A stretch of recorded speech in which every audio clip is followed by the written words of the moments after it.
come and speak with you guys and speak with you one-on-one as well. And basically, like I said, we don't have a long list of speakers for you today, but I do have another person I'd like to bring up. He's a guy I met in June named Cody Guy, and since he's down here from the Dallas area, I figured I'd let him say a few words to y'all and tell us his stories. So, welcome, Cody Guy. All right, well, I'm not much of a public speaker, but I'll see how it goes. I didn't have anything necessarily prepared, so I'm just going to freestyle it. My father was a colon cancer patient. He got it when he was 30, got it again when he was 35. His brother gets polyps removed every 6 months. He lives here in Austin. My grandfather, my dad's dad, died of colon cancer. Never met him. My mother's father died of leukemia. Barely got to know him. And then I move here, 20 years old. I get diagnosed with brain cancer, stage 4, size of a golf ball, right on my motor strip, and it took out my left hand. What's the most frustrating as a cancer patient and being somebody that has been around cancer their entire lives pretty much, it started when I was 11, is just the fact that I've come across some stuff here recently. In fact, I don't have it up here, it's back there, but there's been so many studies that have been done on cannabis and cancer specifically. And not just studies, but actual patents have been made. And I'm just going to read one of the patents out right now while I'm here and able to. Basically, the patent comes down to saying, use phytocannabinoids as a prophylactic or in the treatment of prostate, breast, skin, glioma, colon, lung, a bone, or lymph metastasis. So anybody that's died, since really 74 is whenever they started getting this stuff, anybody that's died since 1974 from any one of those cancers shouldn't have died. And the legislatures that would have known about this are guilty of that. At least I would say so. I lost my hand. I can't use that. My hair gone from the radiation burns, not any kind of chemo. But there's another patent that just came out in January, and it's specifically for gliomoblastomas, which is what I was diagnosed with. So I'm just going to read the abstract for that real quick.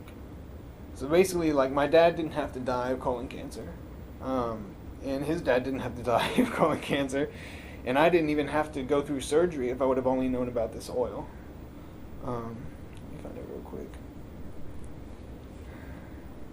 But I also want to share real quick that how this works, because I don't expect anybody to believe me that cannabis kills cancer cells.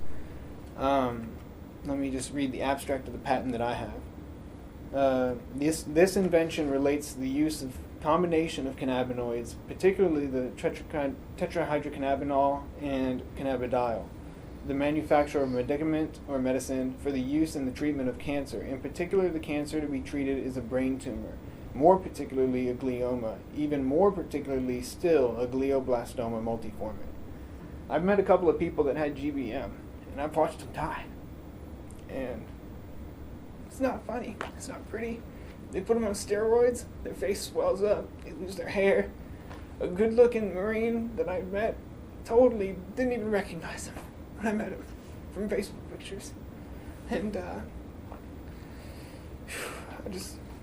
I don't see how we can own a federal patent on a product that is supposed to not have any utility in the United States, yet we're holding on to it and licensing it out to pharmaceutical companies on the other side of the Atlantic Ocean instead of helping our own people right here in Texas.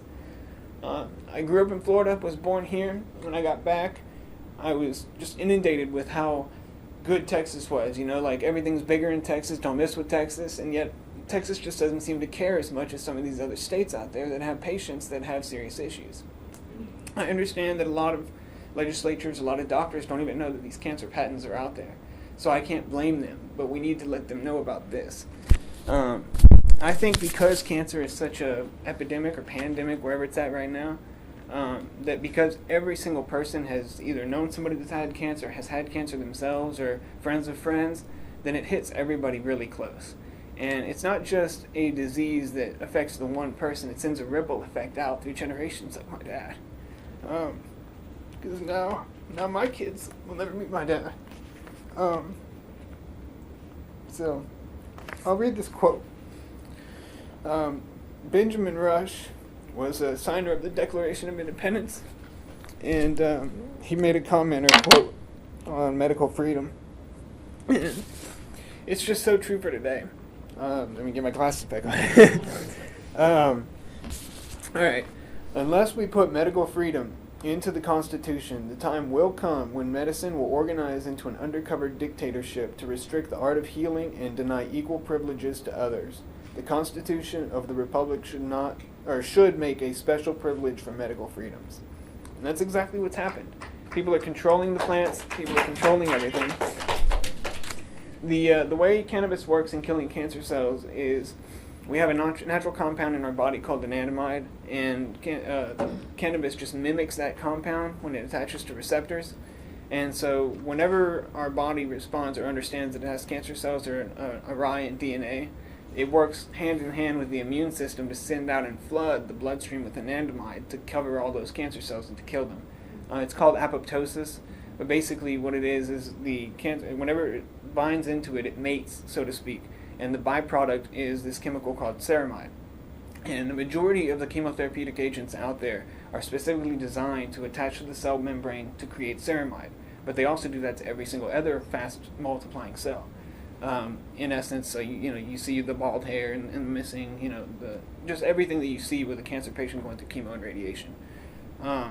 So you can bypass all of that. No poisoning, no burning, no chopping up or butchering.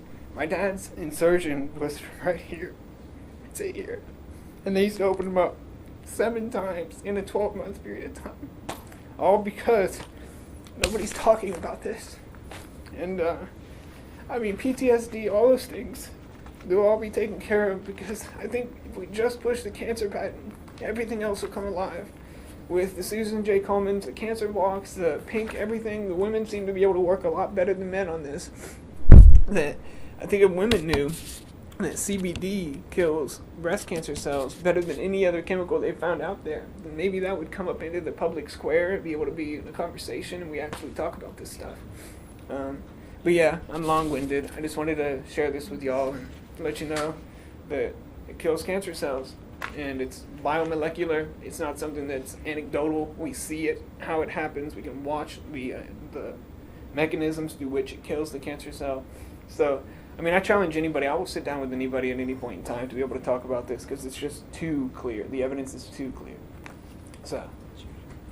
You got a PowerPoint presentation to go with that? I need to, but somebody else told me to, but. That's a movable screen up there. Yeah, I would love to have been able to see like a picture of that. Yeah. I would like to see When we get to the committee, when we get a building committee, this is what we need. Yeah, I'm down. Besides your testimony. Yeah, and the tumor was a golf ball size spherical tumor.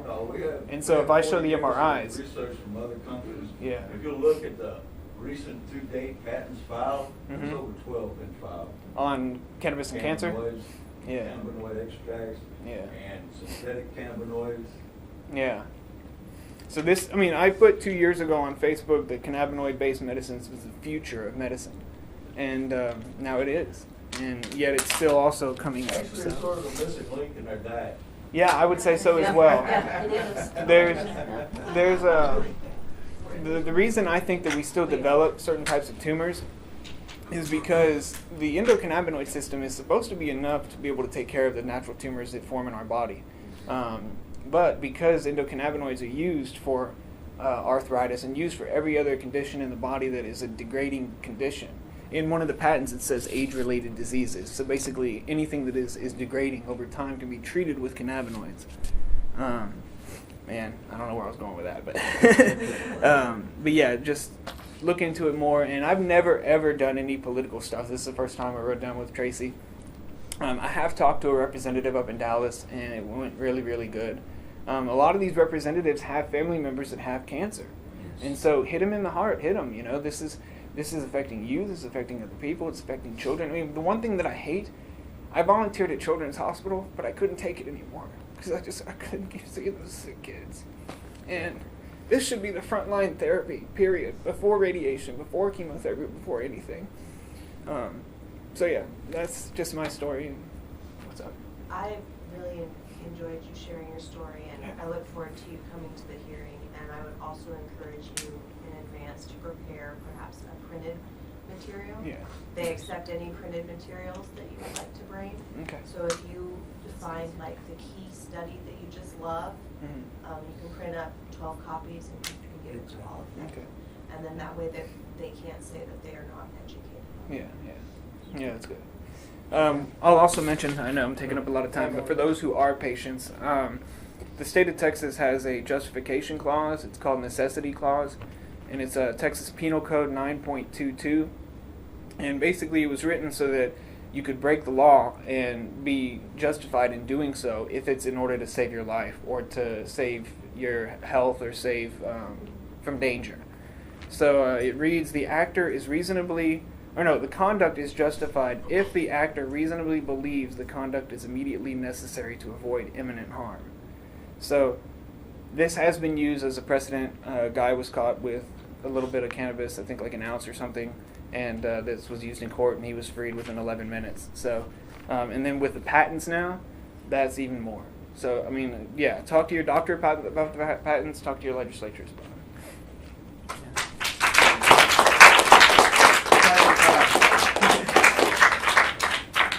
Well, thanks again, Cody. I'd love to hear your story.